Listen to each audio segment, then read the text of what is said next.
Photosynthesis जो है इसके अंदर दो रिएक्शंस होते हैं। ये आपने पढ़ा भी होगा, जिन्होंने नहीं पढ़ा उनको भी मैं बता दूं। दो रिएक्शंस हैं, एक का नाम तो आपने देख लिया, लाइट रिएक्शन, इसे लाइट डिपेंडेंट रिएक्शन भी कहते हैं, और दूसरे का नाम जो है ये डार्क रिएक्शन है, जिसे लाइट इंडिपेंडेंट रिएक्शन भी कहते हैं। ठीक है, अच्छा पहली बात, ये दोनों रिएक्शंस होते कहाँ हैं? तो ये दोनों रिएक्शंस होते हैं एक तरह के स्ट्रक्चर में जो कि प्लांट के सेल में पाया जाता है, that is known as chloroplast.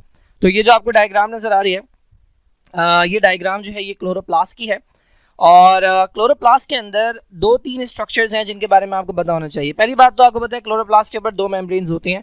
तो एक ये स्ट्रक्चर आपको नजर आ रहा है, this is the outer membrane, और ये इनर मेम्ब्रेन है। ठीक है, इनसे हमारा सच कोई इतना लेना देना नहीं है। हमें जो बात करनी है वो इन दो एरियाज की बात करनी है। एक एरिया होता है जिसे थाइलाकॉइड कहते हैं, और एक एरिया होता है जिसे हम स्ट्रोमा कहते हैं। तो अगर मैं इसका सिंपल सा वर्जन बनाऊं तो ये हमारे पास आउटर लेयर है और इनर लेयर है, ये दोनों लेयर्स हो गई। उसके बाद ये जो सर्कुलर से आपको स्ट्रक्चर नजर आ रहे हैं जो कि एक के ऊपर एक लगे हुए हैं, इनमें से एक सर्कुलर स्ट्रक्चर जो है जिसको मैं कलर कर रहा हूं, ये एक स्ट्रक्चर थाइलाकॉइड कहलाता है, और ये वो एरिया है कि जहां पर फोटोसिंथेसिस का आधा हिस्सा होता है जिसे आप लाइट रिएक्शन कहते हैं। यानी दो में से एक काम जो है वो इस स्ट्रक्चर के अंदर होता है जिसे थाइलाकॉइड कहते हैं।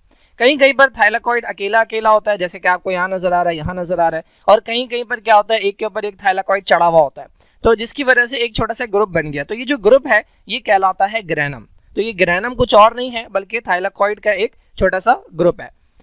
अच्छा, थाइलाकॉइड और ग्रेनम के अलावा बाकी जितना भी एरिया आपको नजर आ रहा है, जो जहां पर मैं ये मार्कर घुमा रहा हूं, ये स्ट्रोमा कहलाता है, और ये वो एरिया है कि जहां पर होना होता है डार्क रिएक्शन। ठीक है, तो जो लाइट इंडिपेंडेंट रिएक्शन है या डार्क रिएक्शन है वो इस स्ट्रोमा के अंदर होता है, और लाइट रिएक्शन जो है वो थाइलाकॉइड के अंदर होता है।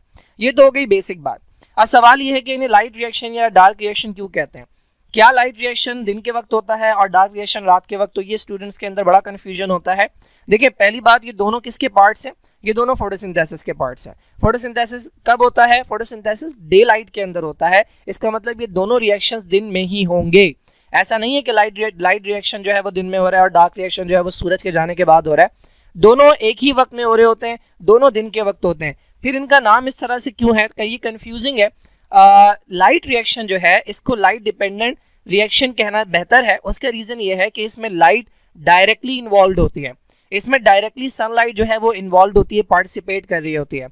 जबकि जो दूसरा रिएक्शन है जिससे डार्क रिएक्शन, इसका नाम डार्क रिएक्शन गलत है, इसका नाम होना चाहिए लाइट इंडिपेंडेंट रिएक्शन, क्योंकि होता तो ये दिन में ही है लेकिन इसमें सनलाइट का डायरेक्ट रोल नहीं होता। इसकी मैं एग्जाम्पल देता हूँ आपको।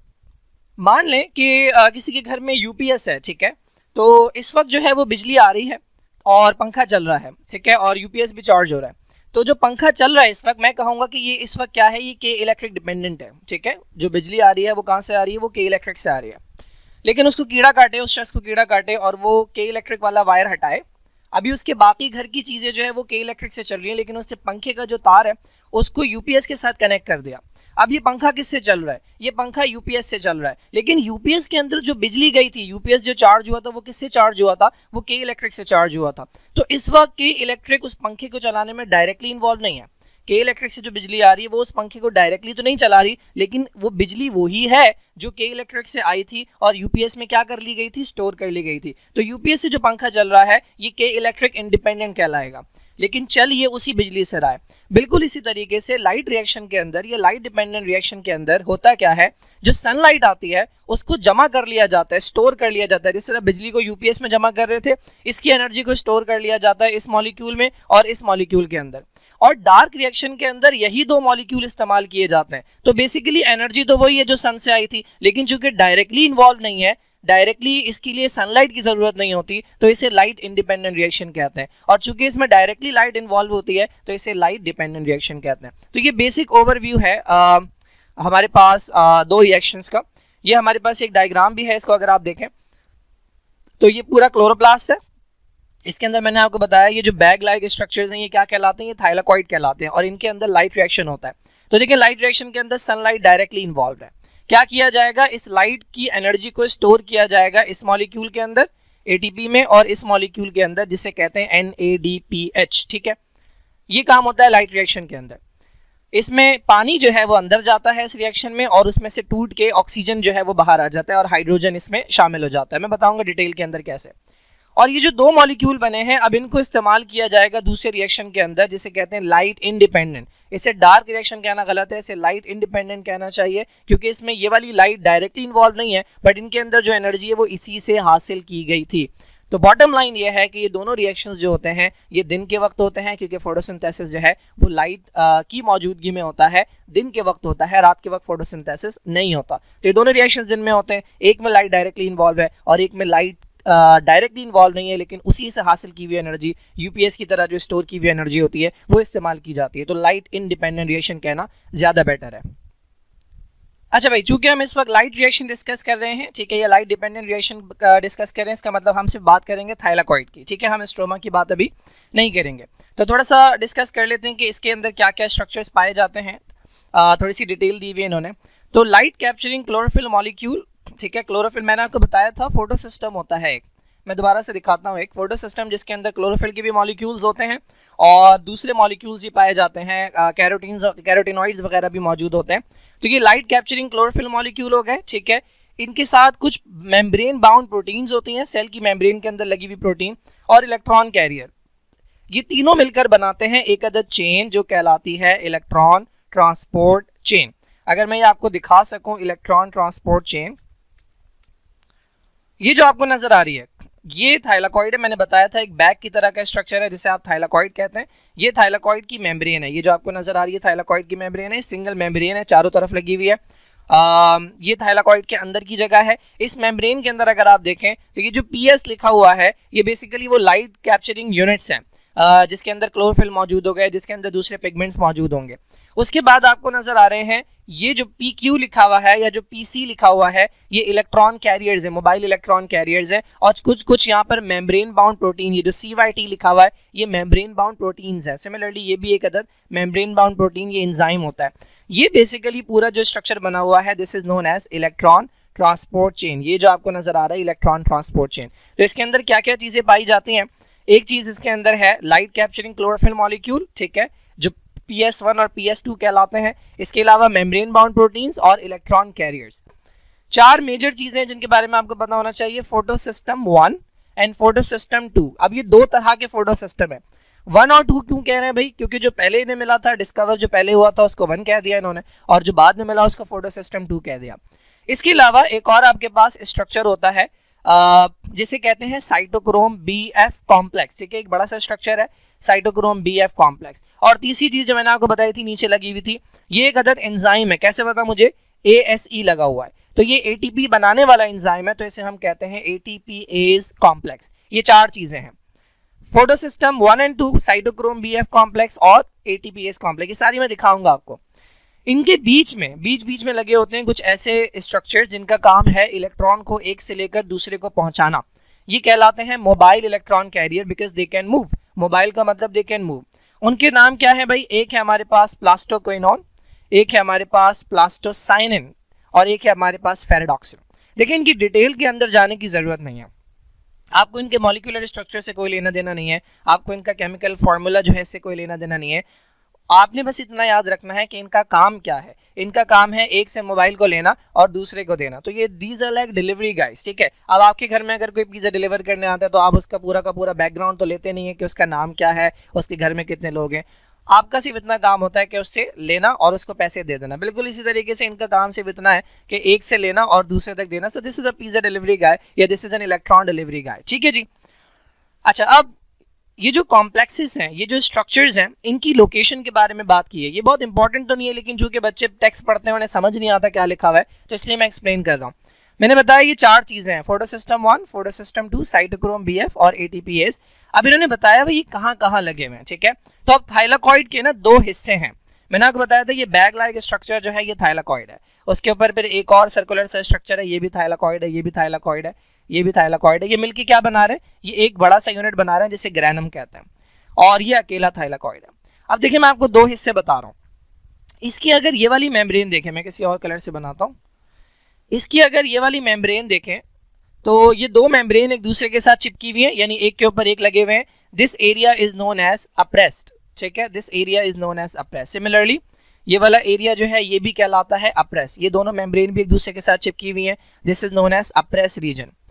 इस मेम्ब्रेन के ऊपर कोई और मेम्ब्रेन नहीं है, this area is called non appressed. Similarly ये वाला जो साइड आपको नजर आ रहा है, क्या इसके इधर उधर दूसरी मेम्ब्रेन है? बिल्कुल नहीं है। ये वाला साइड भी फ्री है, इसकी पूरी सरफेस फ्री है, इधर से भी, इधर से भी, इधर से भी। तो जो एरिया फ्री होता है जिसके ऊपर कोई और मेम्ब्रेन नहीं होती, ये नॉन अप्रेस कहलाता है। और दो थाइलाकॉइड के दरमियान की जो मेम्ब्रेन होती है जो कि चिपकी हुई होती है, ये अप्रेस रीजन कहलाते हैं। ठीक है, तो अब इसमें से फोटोसिस्टम 1 और एटीपी सिंथेज, ये दो चीजें मौजूद हैं नॉन अप्रेस, या जिसे नॉन स्टैक एरिया भी कहते हैं। यानी अगर आप यहां देखेंगे या अगर आप यहां देखेंगे तो आपको क्या चीजें नजर आएंगी? फोटोसिस्टम 1 और एटीपी सिंथेज। ठीक है, ये एरिया कहलाते हैं नॉन अप्रेस या इन्हें कहते हैं नॉन स्टैक, यानी इनके ऊपर कोई और चीज नहीं लगी हुई। अच्छा, उसके अलावा फोटोसिस्टम 2 जो है और लाइट हार्वेस्टिंग कॉम्प्लेक्सेस जो हैं, ये प्रेजेंट है कहां पे? अप्रेस रीजन के अंदर। तो यहां पर अगर आप देखेंगे, इस पॉइंट के ऊपर अगर आप देखेंगे तो फोटोसिस्टम 2, ठीक है, और LHC जिनका काम होता है लाइट को कैप्चर करना, ये जो कैरोटिनॉइड्स वगैरह के मॉलिक्यूल होते हैं यहाँ लगे होते हैं। आखिरी चीज बच गई साइटोक्रोम BF, ये हर जगह होता है। साइटोक्रोम BF जो है ये रैंडमली डिस्ट्रीब्यूटेड होते हैं, तो ये आपको दोनों जगहों पर मिल जाएंगे, अप्रेस रीजन के अंदर भी और नॉन अप्रेस रीजन के अंदर भी। लोकेशन की बात हो गई। Now let's come to the photosystem. तो फोटोसिस्टम हमारे पास दो हैं, फोटोसिस्टम 1 एंड फोटोसिस्टम 2। अब ये फोटोसिस्टम है कि ये मैं पहले भी एक्सप्लेन कर चुका हूँ जब मैं रिएक्टेंट और प्रोडक्ट पढ़ा रहा था फोटोसिंथेसिस के। मैंने बताया था कि हमारे पास क्लोरोफिल, कैरोटीन और जेंथोफिल, इस तरह के जो मॉलिक्यूल होते हैं जिन्हें पिगमेंट्स कहा जाता है, जिनके अंदर लाइट को एब्जॉर्ब करने की एबिलिटी होती है, ये मिलकर बनाते हैं एक छोटा ग्रुप जिसे एंटेना कॉम्प्लेक्स कहते हैं। ठीक है, तो ये जो आपको नजर आ रहा है, this is one antenna complex, ये दूसरा एंटेना कॉम्प्लेक्स है। और इसके अलावा एक अदद एरिया ऐसा होता है जिसे हम कहते हैं रिएक्शन सेंटर। यहाँ पे मेनली क्लोरोफिल का मॉलिक्यूल होता है, जो बाकी देखिए इनमें भी क्लोरोफिल के मॉलिक्यूल है, लेकिन यहाँ का क्लोरोफिल बाकी क्लोरोफिल से डिफरेंट होता है। ठीक है, इसका कलर भी डिफरेंट बना हुआ है। ये जिस एरिया के अंदर पाया जाता है, ये पूरा एरिया जो है ये कहलाता है रिएक्शन सेंटर। और इसी रिएक्शन सेंटर के अंदर एक तरह की प्रोटीन मौजूद होती है जिसे कहते हैं प्राइमरी इलेक्ट्रॉन एक्सेप्टर। मैंने बताया था इस फोटोसिस्टम के मॉलिक्यूल्स का काम क्या है। ये एंटेना मॉलिक्यूल क्या करते हैं, इनके ऊपर जो भी लाइट पड़ती है, सनलाइट आ रही है, ये क्या करते हैं, इसे बाउंस करते हैं, दूसरे वाले को देते हैं, दूसरे वाले से तीसरे वाले को देते हैं। ये तब तक इसे बाउंस करते रहते हैं, तब तक इसे ट्रांसफर करते रहते हैं, जब तक ये फाइनली यहाँ ना पहुँच जाए। इस एरिया जिसे आप कहते हैं रिएक्शन सेंटर, ये रिएक्शन सेंटर के क्लोरोफिल तक पहुँचानी होती है इन्हें सारी की सारी एनर्जी। ठीक है, तो ये बिल्कुल इसी तरह है जैसे आप फुटबॉल देखते हैं। फुटबॉल के अंदर क्या होता है, पासिंग होती है। ठीक है, ये प्लेयर जो है ये इस प्लेयर को पास करेगा, ये प्लेयर इस प्लेयर को पास करेगा, ये प्लेयर इस प्लेयर को पास करेगा, until and unless final player जो होता है जिसका काम स्ट्राइक लेना होता है, उस तक जो है वो बॉल ना पहुंच जाए और फिर वो गोल करता है। सिमिलरली आप वॉलीबॉल के अंदर देखते हैं, जो प्लेयर्स होते हैं वो एक दूसरे को पास कर रहे होते हैं और बिल्कुल एक आगे बंदा खड़ा होता है जिसका काम स्मैश करना होता है। तो बिल्कुल इसी तरीके से ये ट्रांसफर करते रहेंगे एनर्जी, और एनर्जी जब यहाँ पहुंचेगी तो ये वो स्ट्रक्चर है जो रिएक्शन स्टार्ट करेगा। यहाँ से रिएक्शन स्टार्ट होगा, ये स्मैश करेगा, ये गोल करेगा। वो गोल क्या है, ये इलेक्ट्रॉन को किक करेगा। क्लोरोफिल का जो मॉलिक्यूल यहाँ पर मौजूद होता है, इतनी ज़्यादा एनर्जी जब इसमें आ जाती है तो ये इलेक्ट्रॉन को किक करता है।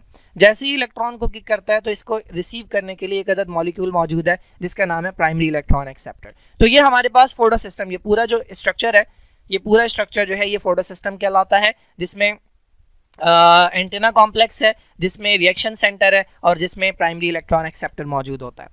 अब हमारे पास देखिए मैंने बताया कि बाकी जगह पर भी क्लोरोफिल का मॉलिक्यूल पाया जाता है और रिएक्शन सेंटर के अंदर भी, लेकिन थोड़ा सा फर्क होता है।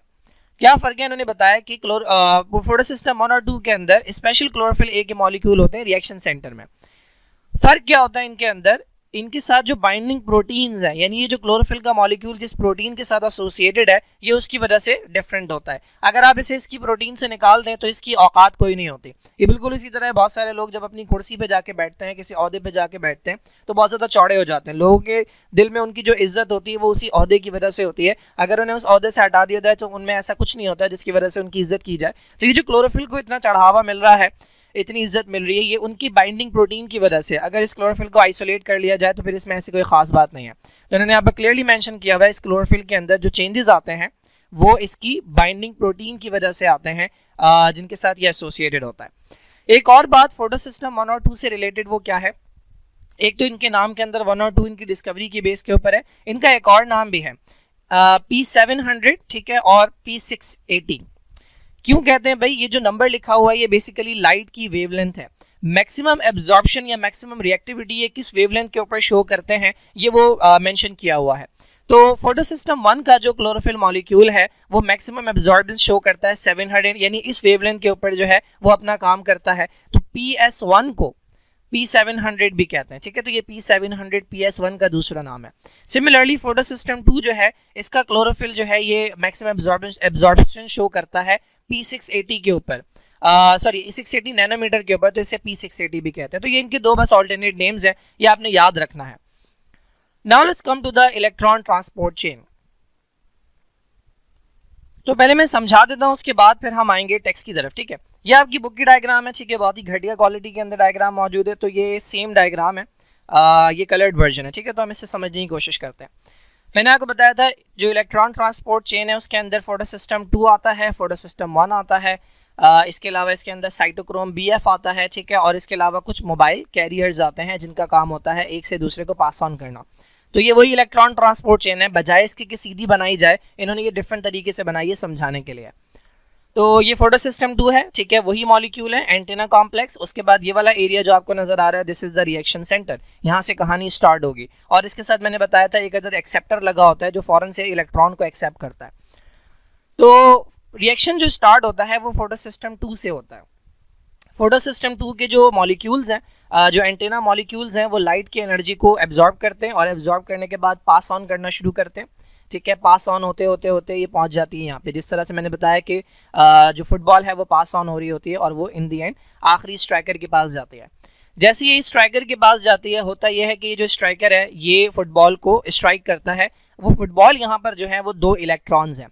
जाहिर सी बात है जो लाइट आ रही है उसमें एनर्जी है, ठीक है। वो फोटॉन्स जो है वो जब एब्जॉर्ब करेगा ये क्लोरोफिल का मॉलिक्यूल, तो इसका इलेक्ट्रॉन औकात से बाहर हो जाएगा।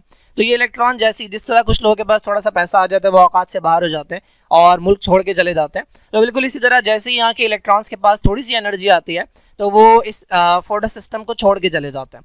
जैसे ये 2 इलेक्ट्रॉन फोटो सिस्टम से निकलते हैं, फौरन इन्हें रिसीव करने के लिए कोई ना कोई मौजूद होता है, तो ये कहलाता है प्राइमरी इलेक्ट्रॉन एक्सेप्टर, ठीक है। तो यहाँ पर आपको नजर आ रहा है प्राइमरी इलेक्ट्रॉन एक्सेप्टर। अच्छा, अब देखें जब 2 इलेक्ट्रॉन यहाँ से निकल जाएंगे तो यहाँ पर क्या हो जाएगी, यहाँ पे कमी हो जाएगी, इलेक्ट्रॉन्स की कमी हो जाएगी। तो जो फोटोसिस्टम 2 है इसके ऊपर आ जाएगा पॉजिटिव चार्ज। जाहिर है जब इलेक्ट्रॉन लूज होता है तो पॉजिटिव चार्ज आता है। मैंने जब पिछली वीडियो बनाई थी तो मैंने आपको बताया था कि वाटर का इस्तेमाल क्या होता है। जो वाटर का मॉलिक्यूल है वो ब्रेक होता है, इसमें से एक तो निकलते हैं हाइड्रोजन के आयंस।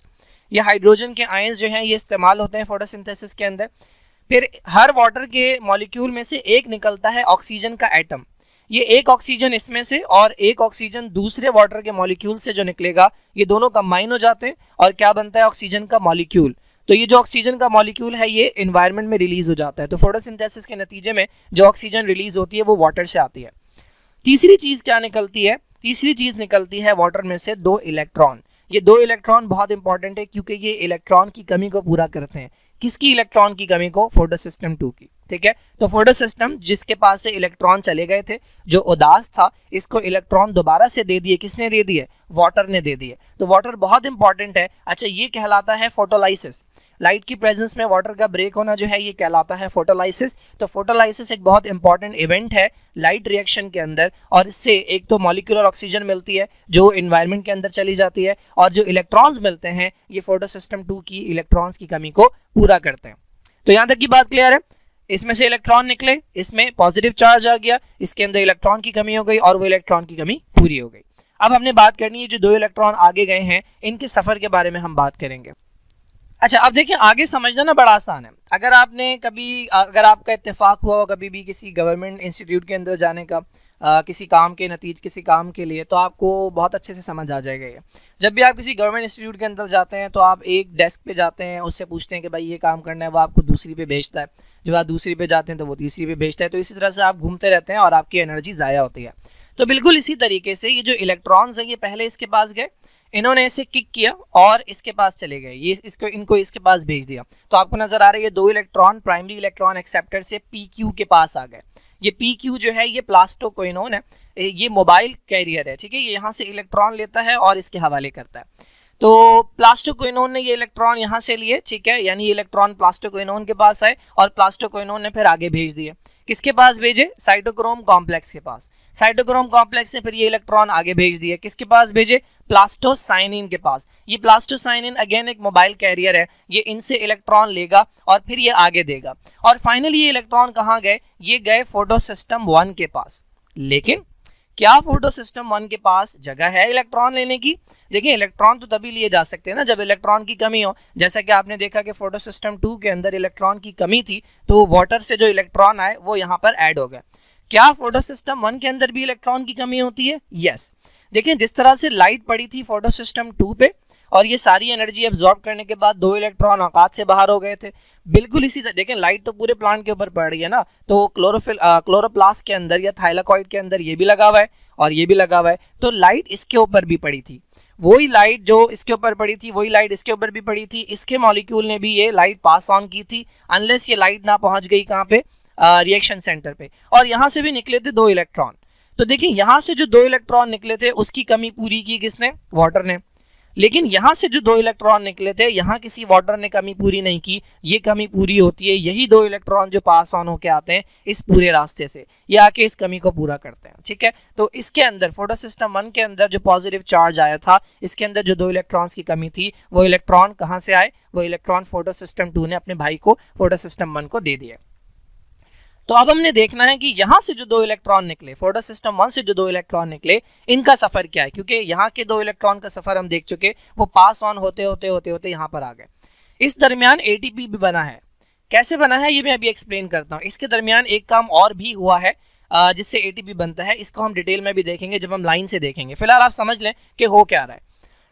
अच्छा, फोटोसिस्टम 1 से जो 2 इलेक्ट्रॉन निकले थे वो अगेन किसके पास जाएंगे, फॉरन से रिसीव करने के लिए मौजूद होता है प्राइमरी एक्सेप्टर, ठीक है। जैसे आपके पास पैसा आता है आगे गले लगाने के लिए बहुत सारे लोग आ जाते हैं, तो ये प्राइमरी एक्सेप्टर गले लगा लेता है इसे। उसके बाद ये आगे पास, जिस तरह यहाँ से आगे पास ऑन हुए थे ये भी आगे पास ऑन करता है। अब की बार प्लास्टोक्विनोन को नहीं, अब की बार एक और स्ट्रक्चर होता है जिसे हम कहते हैं फेरेडॉक्सिन, ठीक है। फेरेडॉक्सिन के बाद ये जाते हैं एक एंजाइम के पास, कैसे पता मुझे एंजाइम है, ASE लगा हुआ है, ठीक है। इस एंजाइम का नाम है NADP रिडक्टेज, यानी ये NADP को करेगा रिड्यूस करने का मतलब होता है उसमें इलेक्ट्रॉन्स ऐड करेगा। जाहिर है इसके पास यहाँ से इलेक्ट्रॉन्स आ रहे हैं, अपने पास नहीं रखेगा बल्कि इस मॉलिक्यूल को बुलाएगा। NADP को बुलाया इसने, इसको इलेक्ट्रॉन दिया, जैसे ही इसके पास इलेक्ट्रॉन गए ना, हाइड्रोजन इसके साथ चिपक गया, तो ये NADP कन्वर्ट हो गया किसमें, NADPH प्लस H पॉजिटिव के अंदर, ठीक है। तो मैंने आपको बताया था लाइट रिएक्शन में 2 चीजें बनती हैं, एक बनता है ATP कैसे बना ये अभी आपने नहीं देखा, लेकिन NADPH कैसे बना ये आपने देख लिया। कैसे बना NADPH, जो इलेक्ट्रॉन्स यहाँ से निकले थे वो पास ऑन होते होते यहाँ गए, जो इलेक्ट्रॉन यहाँ से निकले थे वो पास ऑन होते होते NADP रिडक्टेज के पास गए, एंजाइम के पास गए, जिसने ये इलेक्ट्रॉन्स हवाले कर दिए NADP को। देखिए ये जो NADP है ना, this is the electron carrier, this is the electron carrier. अब जब प्लांट्स को इलेक्ट्रॉन की जरूरत होगी ना, तो वो इसे बुलाएंगे, इस मॉलिक्यूल को NADPH को बुलाएंगे और इससे इलेक्ट्रॉन्स ले लेंगे, जो 2 इलेक्ट्रॉन्स के पास रखवाए थे वो इलेक्ट्रॉन्स इससे ले लेंगे। याद है कि बात क्लियर है। अच्छा, अब देखिए इस प्रोसेस के नतीजे में जो ATP बना है, यहाँ आपको नजर आ रहा है कि इस प्रोसेस के नतीजे में कुछ ATP बना है, ये कहलाता है ATP का बनना, पहले मैं अगर आपको दिखाऊं, ATP का बनना जो है ये कहलाता है फॉस्फोराइलेशन, और लाइट की प्रेजेंस में हो रहा है ये काम, तो ये कहलाता है फोटोफॉस्फोराइलेशन, ठीक है। ATP का बनना फॉस्फोराइलेशन, और फोटोफॉस्फोराइलेशन का मतलब लाइट की प्रेजेंस में बनना। अब अगर आप यहाँ देखें, इस प्रोसेस के नतीजे में जो ATP बन रहा है, इसके लिए वर्ड यूज किया जाता है नॉन साइक्लिक फोटोफॉस्फोराइलेशन। कैसे बन रहा है ये मैं बताऊंगा, फिलहाल सुन लें। ये कहलाता है नॉन साइक्लिक फोटोफॉस्फोराइलेशन, ठीक है। फोटोफॉस्फोराइलेशन क्यों? बिकॉज जो इलेक्ट्रॉन यहां से निकले थे वो घूम के वापस तो नहीं आए, सिमिलरली जो इलेक्ट्रॉन्स यहां से निकले थे वो घूम के वापस तो नहीं आए। इसके इलेक्ट्रॉन की कमी को इसने पूरा किया, इसके इलेक्ट्रॉन की कमी को इसने पूरा किया। अगर ऐसा होता कि इसके इलेक्ट्रॉन घूम के इसके पास वापस आते तो मैं कहता साइक्लिक है, अगर इसके इलेक्ट्रॉन घूम के इसके पास वापस आते मैं कहता साइक्लिक है, लेकिन ऐसा नहीं हुआ। जो इलेक्ट्रॉन यहाँ से निकले थे वो यहाँ जाके बैठ गए, जो यहाँ से निकले थे वो इसके पास जाके बैठ गए। सो इस प्रोसेस के अंदर जो ATP बना है ये कहलाता है नॉन साइक्लिक फॉस्फोराइलेशन या फोटोफॉस्फोराइलेशन। जब भी नॉन साइक्लिक फोटोफॉस्फोराइलेशन होती है तो 2 चीजें बनती हैं। एक चीज है हमारे पास ATP ठीक है, जो कि आपको यहाँ पर बनता हुआ नजर आ रहा है यहाँ पे। और दूसरी चीज जो बनती है वो है NADPH, क्योंकि जो इलेक्ट्रॉन निकले थे यहाँ से वो इसके पास चले गए थे। एक और प्रोसेस होता है जिसे कहते हैं साइक्लिक फोटोफॉस्फोराइलेशन। ठीक है, ये वही डायग्राम है, छोटी करके दिखाइए। ये फोटो सिस्टम 2 है, ये प्राइमरी एक्सेप्टर है, ये प्लास्टोक्विनोन है, ये साइटोक्रोम BF है, ये प्लास्टोसाइनिन है। तो जो इलेक्ट्रॉन यहाँ से निकले थे वो यहाँ आते हैं, आपको पता है। ठीक है, लेकिन जो इलेक्ट्रॉन यहाँ से निकलते हैं, ये जो इलेक्ट्रॉन निकले हैं ये आपको पता है FD के पास जाते हैं, फिर यहाँ जाते हैं। अगर इस तरफ चले जाएं तो ये बन जाएगा नॉन साइक्लिक। लेकिन एक और रास्ता भी है, ये जाएं फेरेडॉक्सिन के पास, यही फेरेडॉक्सिन यहाँ बना है। फेरेडॉक्सिन के पास जाने के बाद ये NADP के पास ना जाएं, बल्कि दोबारा किसके पास आ जाएं? साइटोक्रोम के पास। साइटोक्रोम से कहाँ आएंगे? प्लास्टोसाइनिन के पास, और प्लास्टोसाइनिन से दोबारा यहाँ आ जाएंगे। ये फिर निकलेंगे और दोबारा इस रास्ते से होके आ जाएंगे, ये फिर निकलेंगे, दोबारा इस रास्ते से होके आ जाएंगे। तो ये चूंकि साइकिल के अंदर चल रहा है, this is called cyclic photophosphorylation. लेकिन याद रखें इसके नतीजे में सिर्फ बनेगा क्या? ATP। इसके नतीजे में ये नहीं बनेगा क्योंकि इलेक्ट्रॉन कभी उसके पास जा ही नहीं रहे। तो अगर दोनों फोटो सिस्टम इन्वॉल्व हैं तो दोनों चीजें बनेंगी, क्योंकि नॉन साइक्लिक भी होगा और साइक्लिक भी होगा। और अगर सिर्फ और सिर्फ फोटो सिस्टम 1 इन्वॉल्व है तो सिर्फ और सिर्फ ATP बनेगा, NADPH नहीं बनेगा। बेसिक आइडिया समझ आ गया? थोड़ा सा टेक्स्ट देख लेते हैं। तो इलेक्ट्रॉन ट्रांसपोर्ट के अंदर जो रिएक्शन स्टार्ट होता है वो कहां से होता है? फोटो सिस्टम 2 से। फोटो सिस्टम 2 के पास क्लोरोफिल A का डायमर है, यानी क्लोरोफिल A के 2 मॉलिक्यूल्स जुड़े हुए हैं। जब फोटोन से एनर्जी मिलती है तो इलेक्ट्रॉन जो है वो ग्राउंड स्टेट से आ जाता है एक्साइटेड स्टेट के अंदर। एक्साइटेड स्टेट में आने के बाद पहले जाता है प्राइमरी इलेक्ट्रॉन एक्सेप्टर के पास, उसके बाद अच्छा प्राइमरी इलेक्ट्रॉन एक्सेप्टर का नाम भी है, इसका नाम है फियोफाइटिन। ठीक है, तो ये फियोफाइटिन याद रखना है। ये जो मॉलिक्यूल है जो फॉरन से इलेक्ट्रॉन एक्सेप्ट कर रहा है, दिस इज कॉल्ड फियोफाइटिन। ठीक है, ये भी जो मॉलिक्यूल है this is called pheophytin. Pheophytin के बाद ये जाता है प्लास्टोक्विनोन के पास, PQ जिसे कहते हैं, कहाँ गया? PQ के पास जाता है। ठीक है, PQ के अंदर फेरस आयन है, यानी Fe2 पॉजिटिव आयन मौजूद है। ये बातें बस MCQ के हवाले से इंपॉर्टेंट है, वैसे यूजुअली पूछी भी नहीं जाती, बट बुक में लिखा है तो मैं बता रहा हूँ। प्लास्टोक्विनोन के बाद ये कहाँ जाता है? साइटोक्रोम BF के पास। साइटोक्रोम BF के बाद ये कहाँ जाता है? अच्छा भाई, हाँ, तो प्लास्टोक्विनोन के बाद ये जाता है साइटोक्रोम BF के बाद। ठीक है, प्लास्टोक्विनोन के अंदर FES सेंटर लगा होता है। ठीक है, उसके बाद कहाँ जाता है? साइटोक्रोम BF के बाद जाता है सेकंड मोबाइल इलेक्ट्रॉन कैरियर जिसका नाम है प्लास्टोसाइनिन। ठीक है, ये पूरा रास्ता हो गया। प्लास्टोसाइनिन के बाद ये जाता है कहाँ? फोटो सिस्टम 1 के अंदर। पूरी चेन हमने पढ़ ली। अच्छा, फोटो सिस्टम 1 से भी 2 इलेक्ट्रॉन निकलते हैं क्योंकि उसके पास भी लाइट की एनर्जी जाती है। उससे जो इलेक्ट्रॉन निकलते हैं वो पहले जाएंगे प्राइमरी इलेक्ट्रॉन एक्सेप्टर के पास जिसका नाम है फियोफाइटिन। उसके बाद जाएंगे फेरेडॉक्सिन के पास। फेरेडॉक्सिन के पास जाएंगे एक एंजाइम के पास जिसका नाम है NADP रिडक्टेज। वो क्या करेगा? वो रिड्यूस करेगा NADP को NADPH के अंदर। ये पूरा मैंने आपको बता दिया जो कि प्रोसेस चल रहा था। अच्छा, जो फोटो सिस्टम 2 है जिसे आप P680 भी कहते हैं, जब उसमें से इलेक्ट्रॉन निकलेंगे तो उस पर पॉजिटिव चार्ज आ जाएगा। ये इलेक्ट्रॉन की कमी को कौन पूरा करेगा? ये वाटर से इलेक्ट्रॉन आएंगे। एक वाटर स्प्लिटिंग कॉम्प्लेक्स लगा होता है, यानी वाटर स्प्लिटिंग एंजाइम लगा हुआ होता है थाइलाकॉइड के अंदर, जिसके अंदर मैंगनीज का क्लस्टर होता है। ठीक है, Mn, ये MCQ के अंदर पूछ लेते हैं। तो दैट्स इट। 4 इलेक्ट्रॉन्स निकलेंगे 2 मॉलिक्यूल से, 4 हाइड्रोजन निकलेंगे और ये कमी को पूरा करेंगे। वाटर जो है ये बाहर चला जाएगा एटमॉस्फेयर के अंदर, हाइड्रोजन इस प्रोसेस में यूटिलाइज हो जाएगा और इलेक्ट्रॉन चले जाएंगे किसके पास? फोटो सिस्टम 2 के पास। अच्छा भाई, इलेक्ट्रॉन ट्रांसफर की बात आ गई। Now let's talk about formation of ATP। ATP कैसे बनता है? तो आपकी बुक की ये डायग्राम है थोड़ी सी ख़राब सी। देखिए, ये एक थाइलाकॉइड है। ये जो आपको गोल गोल से छोटे छोटे स्ट्रक्चर नजर आ रहे हैं, ठीक है, ये फॉस्फोलिपिड है जो कि सेल मेम्ब्रेन के अंदर भी पाया जाता है और हर मेम्ब्रेन में पाया जाता है। तो ये आपको मेम्ब्रेन नजर आ रही है पूरी जो आपको नजर आ रही है। ये 2 लेयर्स जो आपको नजर आ रही हैं, ये लिपिड की 2 लेयर्स हैं जो कि मेम्ब्रेन बनाते हैं। इस मेम्ब्रेन के अंदर आपको ये कुछ स्ट्रक्चर नजर आ रहे हैं, जिसमें पहला स्ट्रक्चर फोटो सिस्टम 2 है, उसके बाद साइटोक्रोम कॉम्प्लेक्स है, ये बड़ा स्ट्रक्चर, उसके बाद ये फोटो सिस्टम 1 है, उसके बाद ये एक अदद एंजाइम है जिसका नाम है NADP रिडक्टेज, जो क्या करता है? इलेक्ट्रॉन्स लेकर NADP के हवाले करता है। और ये आपको नजर आ रहा है एक और स्ट्रक्चर जिसका नाम है ATP सिंथेस, इसका काम ATP बनाना है। ये सब लगे हुए हैं किसमें? मेम्ब्रेन के अंदर। फिर आपको बीच बीच में नजर आ रहे हैं ये मोबाइल कैरियर्स हैं, ये प्लास्टोक्विनोन है, ये प्लास्टोसाइनिन है, जिनका काम होगा एक से इलेक्ट्रॉन लेना और दूसरे के हवाले करना। इसका बेटर वर्जन जो है वो ये है। ठीक है, ये वही डायग्राम है देखें अगर ये थाइलाकॉइड है, ये जो आपको एक सर्कुलर सा स्ट्रक्चर नजर आ रहा है, अगर ये थाइलाकॉइड है तो मैंने बताया था क्लोरोप्लास्ट के अंदर थाइलाकॉइड के बाहर वाला जो एरिया होता है ये स्ट्रोमा कहलाता है। तो ये बाहर जितना भी एरिया लिखा हुआ भी है, ये बाहर जितना भी एरिया है ये वाला या इसके बाहर वाला जितना भी एरिया है ये सारा स्ट्रोमा है और ये थाइलाकॉइड है। ठीक है, ऊपर भी स्ट्रोमा है, बाहर की तरफ नीचे भी स्ट्रोमा है, ये सिंगल अकेला थाइलाकॉइड है। अगर मैं आपको दोबारा बना के दिखाऊं तो मैंने बताया था ये क्लोरोप्लास्ट की 2 मेम्ब्रेन्स है। ठीक है, इसके अंदर थाइलाकॉइड गुच्छे में भी होते हैं, ग्रुप के अंदर भी होते हैं और अकेले भी होते हैं।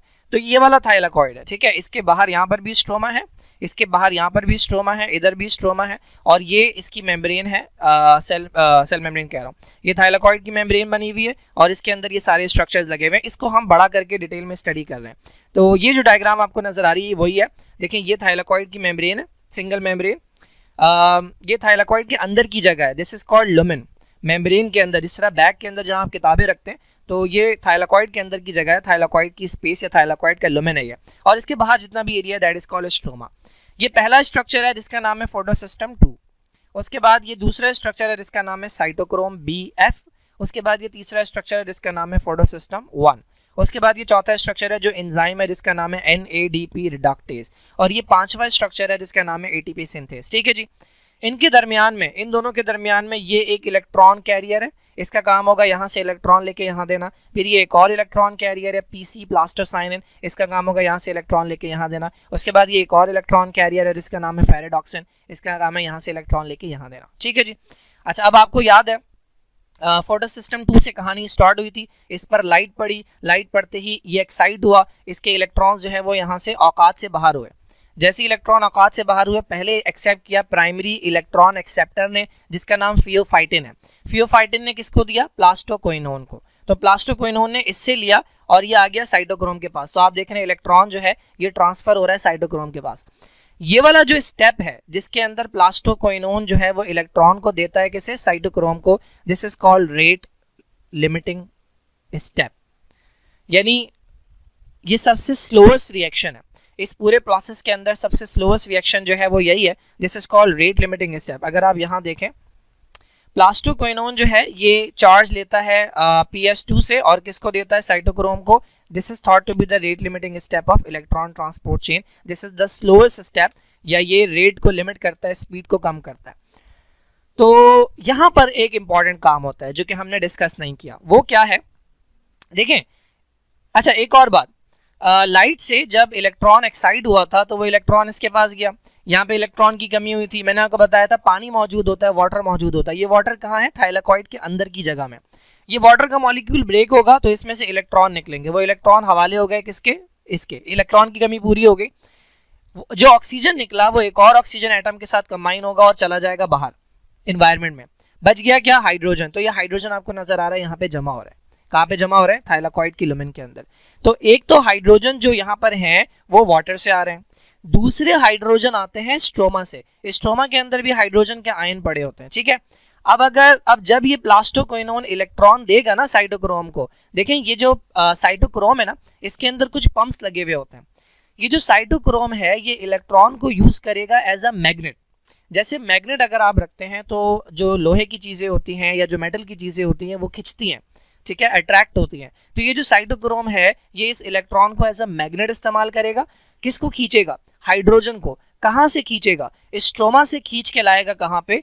इस लुमेन के अंदर, थाइलाकॉइड के लुमेन के अंदर। तो आपको ये जो एरो नजर आ रहा है, ये जो एरो नजर आ रहा है कि हाइड्रोजन मूव करके आ रहा है स्ट्रोमा से थाइलाकॉइड के लुमेन के अंदर, ये यहाँ पर होता है। साइटोक्रोम इस इलेक्ट्रॉन को मैग्नेट के तौर पे इस्तेमाल करता है, इस इलेक्ट्रॉन की एनर्जी को इस्तेमाल करता है और हाइड्रोजन को पंप करता है कहाँ से? स्ट्रोमा से थाइलाकॉइड के लुमेन में, ताकि थाइलाकॉइड के लुमेन में ना हाइड्रोजन जमा हो जाए। क्या काम है इसका मैं बताता हूँ अभी। अच्छा फिर क्या होता है? इलेक्ट्रॉन जाते हैं प्लास्टोसाइनिन के पास, नजर आ रहा है हमें। प्लास्टोसाइनिन इसे लेता है और हवाले करता है फोटोसिस्टम 1 के पास, क्योंकि इसमें से भी इलेक्ट्रॉन निकले थे।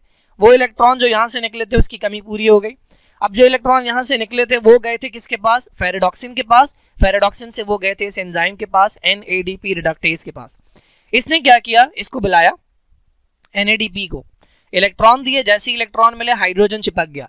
एक और इंपॉर्टेंट बात कि इसके अंदर जो हाइड्रोजन लग रहा है, NADPH के अंदर जो हाइड्रोजन लग रहा है वो कहाँ से आ रहा है? वो भी स्ट्रोमा से आ रहा है, वो थाइलाकॉइड का नहीं है। एटीपी बनाने के लिए जो होगा वो यहाँ से जाएगा आगे, ठीक है। लेकिन जो NADPH के अंदर हाइड्रोजन है वो कहाँ से है, वो स्ट्रोमा से ही है, ठीक है जी। यहाँ तक की बात क्लियर हो गई। अच्छा, अब इस हाइड्रोजन का क्या है, तो देखिए मुसलसल जब ये काम होता रहता है तो बहुत ज़्यादा हाइड्रोजन के आयंस जो हैं वो जमा हो जाते हैं कहाँ पे, थाइलाकॉइड के लुमेन के अंदर। अब सिचुएशन ये है कि थाइलाकॉइड के अंदर हाइड्रोजन बहुत ज़्यादा भर गए और थाइलाकॉइड के बाहर यानी लुमेन स्ट्रोमा के अंदर हाइड्रोजन की कमी है, तो एक डिफ्यूजन का ग्रेडियंट बन गया। हाइड्रोजन अंदर ज़्यादा है बाहर कम है, तो हाइड्रोजन हम मूव करना शुरू करेंगे अंदर से बाहर की तरफ, लेकिन यहाँ से नहीं जा सकते क्योंकि इनके ऊपर चार्ज लगा हुआ है। तो इनके जाने के लिए एक अदद ये प्रोटीन मौजूद है जिसके अंदर से हाइड्रोजन गुजरेगा, इसका नाम है एटीपी सिंथेज, इसका नाम है एटीपी सिंथेज, ठीक है। ये हाइड्रोजन को गुजरने की इजाजत देता है। तो जब हाइड्रोजन यहाँ से गुजरता है तो कुछ ना कुछ एनर्जी इस प्रोटीन को मिलती है। ये क्या करती है, प्रोटीन इस एनर्जी को लेती है और बुलाती है एडीपी को। एडीपी जो है ये यूज्ड बैटरी की तरह है, इसके अंदर एनर्जी नहीं है, तो वो एनर्जी जो इस प्रोटीन को मिली है वो इस एडीपी को देगी। साथ में एक अदद फॉस्फेट मौजूद होता है, पड़ा हुआ होता है, उसको बुलाया जाता है और इन दोनों को जोड़कर बनाया जाता है एटीपी।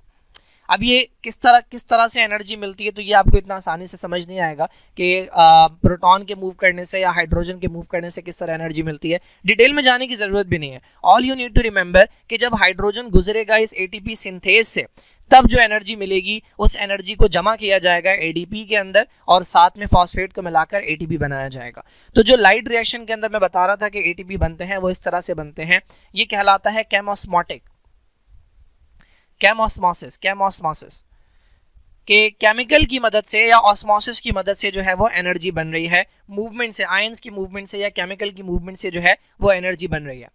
कितने हाइड्रोजन गुजरेंगे कि एक एटीपी बने, क्योंकि जाहिर है यहाँ पे जो एनर्जी चाहिए उसके लिए हाइड्रोजन को गुजरना पड़ेगा। कितने हाइड्रोजन, 3 हाइड्रोजन। तो जब ये वाला और ये वाला ये तीनों हाइड्रोजन गुजरेंगे तब इतनी एनर्जी मिलेगी कि इन दोनों को जोड़कर एटीपी बनाया जा सके। तो 3 hydrogens are required to produce 1 ATP.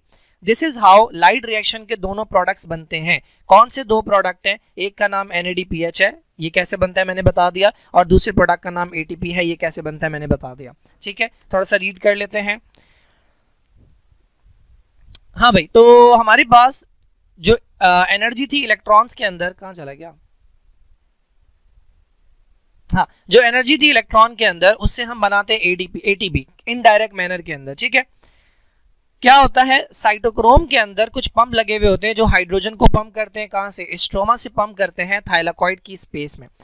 कहाँ गया ये, स्ट्रोमा से पंप करते हैं थाइलाकॉइड की स्पेस के अंदर, ठीक है। यहाँ पर भी अगर आप देखें तो ये थाइलाकॉइड है, इसके बाहर स्ट्रोमा है, तो स्ट्रोमा से पंप कर रहे हैं कहाँ पे, थाइलाकॉइड की स्पेस में, और फिर ये हाइड्रोजन मूव करेंगे इसके थ्रू जिसका नाम है एटीपी सिंथेज, और इससे जो एनर्जी मिलेगी उससे एडीपी को फॉस्फेट के साथ जोड़ के बनाया जाएगा एटीपी। और फिर ये जो 2 चीजें बनी है, एटीपी बना और NADPH बना, ये दोनों जाएंगे किसमें, नेक्स्ट रिएक्शन के अंदर जिसका नाम कैल्विन साइकिल है, ये जिसका नाम लाइट इंडिपेंडेंट रिएक्शन है। अच्छा भाई, थाइलाकॉइड स्पेस जो है वो एक्ट करती है as a reservoir for hydrogen. Reservoir कहते हैं स्टोरेज को। तो यहाँ पर जमा होते जा रहे हैं, भरते जा रहे हैं। कहाँ से आ रहे हैं ये हाइड्रोजन, एक तो स्ट्रोमा से आ रहे हैं, दूसरा मैंने बताया हर वाटर का मॉलिक्यूल जो टूटता है उससे जो 2 हाइड्रोजन निकलते हैं वो भी यहीं जमा हो जाते हैं, ठीक है। और मैंने एक और बात बताई थी, जो NADP के अंदर हाइड्रोजन जा रहे होते हैं वो यहाँ से नहीं आते बल्कि वो स्ट्रोमा से आते हैं, वो थाइलाकॉइड की स्पेस से नहीं आते। अच्छा, अब हाइड्रोजन के जमा होने से क्या बनता है, एक इलेक्ट्रोकेमिकल ग्रेडियंट बनता है, अंदर हाइड्रोजन ज्यादा है, स्ट्रोमा में हाइड्रोजन कम है।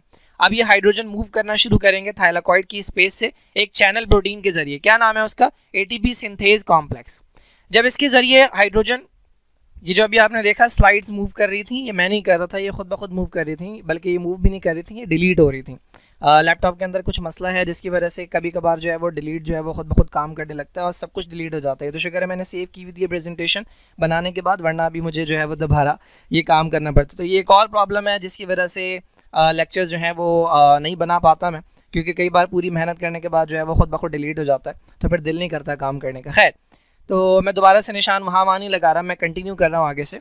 तो हम बात कर रहे थे कि एक अदद मेम्ब्रेन के अंदर प्रोटीन लगी हुई जिसका नाम है ATP सिंथेज कॉम्प्लेक्स।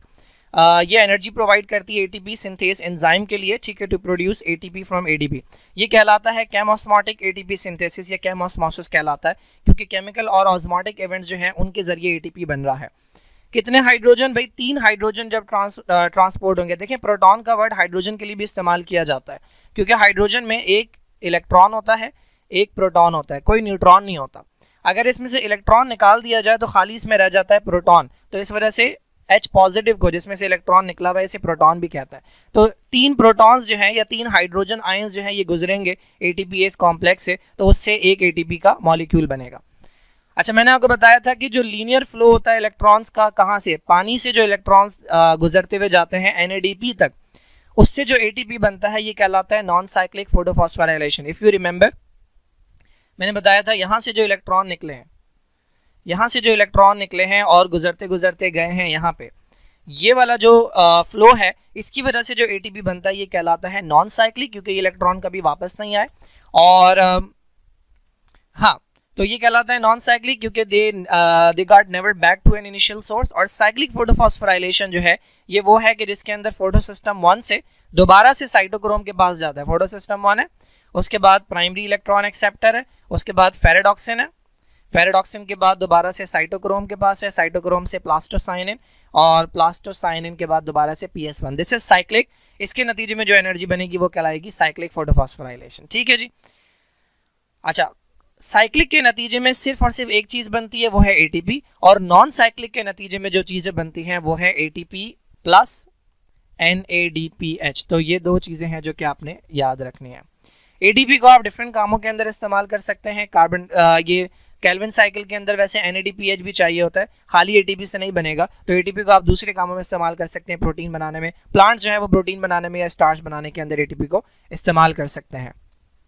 एक बार मैं बुक की डायग्राम से भी दिखा दूं जो काम हुआ था जल्दी से। देखें ये फोटो सिस्टम 1 है, यहाँ से निकला, प्राइमरी एक्सेप्टर के पास गया, प्लास्टोक्विनोन, फिर साइटोक्रोम, फिर PC और फिर फोटो सिस्टम 1। ठीक है, यहाँ से जो कमी हुई थी वो वाटर ने पूरी की। ठीक है, उसके बाद यहाँ की जो कमी हुई थी वो यहाँ से जो इलेक्ट्रॉन गए थे उन्होंने पूरी की। उसके बाद यहाँ से जो इलेक्ट्रॉन निकले थे वो प्राइमरी एक्सेप्टर, फिर फेरेडॉक्सिन और NADP रिडक्टेज। ये पूरा जो पाथवे था यहाँ से लेकर यहाँ तक, ये Z शेप पाथवे जो है ये कहलाता है नॉन साइक्लिक फ्लो। इसके नतीजे में जो ATP बनती है वो नॉन साइक्लिक फोटोफॉस्फोराइलेशन कहलाता है, और इसके नतीजे में NADPH भी बनता है। फिर साइक्लिक क्या होता है? यहाँ से इलेक्ट्रॉन निकला, फेरेडॉक्सिन के पास गया, दोबारा साइटोक्रोम के पास आया, फिर PC के पास आया, और इसके नतीजे में सिर्फ और सिर्फ ATP फॉर्मेशन होती है। नाउ लास्ट चीज जो है हमारे पास वो है ये 4 इवेंट्स। ठीक है, ये शॉर्ट क्वेश्चन के अंदर भी कभी पूछ लेते हैं। 4 इंपॉर्टेंट इवेंट्स है जो कि इस लाइट रिएक्शन के अंदर या लाइट डिपेंडेंट रिएक्शन के अंदर हो रहे हैं। पहला इवेंट जो है हमारे पास है फोटोलाइसिस ऑफ वाटर। मैंने बताया था वाटर जो ब्रेक हो रहा है लाइट की प्रेजेंस में, जिससे इलेक्ट्रॉन भी मिल रहे हैं, हाइड्रोजन भी मिल रहा है और ऑक्सीजन का मॉलिक्यूल भी बन रहा है, ये फोटोलाइसिस कहलाता है। तो ये एक इंपॉर्टेंट इवेंट है। उसके बाद electron transport chain, photo system 2 और फोटो सिस्टम 1 से इलेक्ट्रॉन्स जो है वो मूव करके जा रहे हैं, ये दूसरा इंपॉर्टेंट इवेंट है। तीसरा इंपॉर्टेंट इवेंट क्या है? NADP जो है वो कन्वर्ट हो रहा है NADPH के अंदर। इसके ऊपर चार्ज है, इसको इलेक्ट्रॉन दिए जाएंगे तो और हाइड्रोजन चिपक जाएगा इसके साथ, तो ये रिड्यूस हो जाएगा, NADPH बन जाएगा। और चौथा इंपॉर्टेंट इवेंट क्या है? Synthesis of ATP by photophosphorylation. ठीक है जी, ये 2 प्रोडक्ट्स हैं ATP एंड NADPH। ये दोनों प्रोडक्ट हैं लाइट डिपेंडेंट रिएक्शन के, और ये अगले रिएक्शन में, जैसे डार्क रिएक्शन कहते हैं या लाइट इंडिपेंडेंट रिएक्शन कहते हैं, उसके अंदर इंपॉर्टेंट रोल प्ले करेंगे। कैसे करेंगे ये हम इंशाल्लाह नेक्स्ट लेक्चर के अंदर देखेंगे।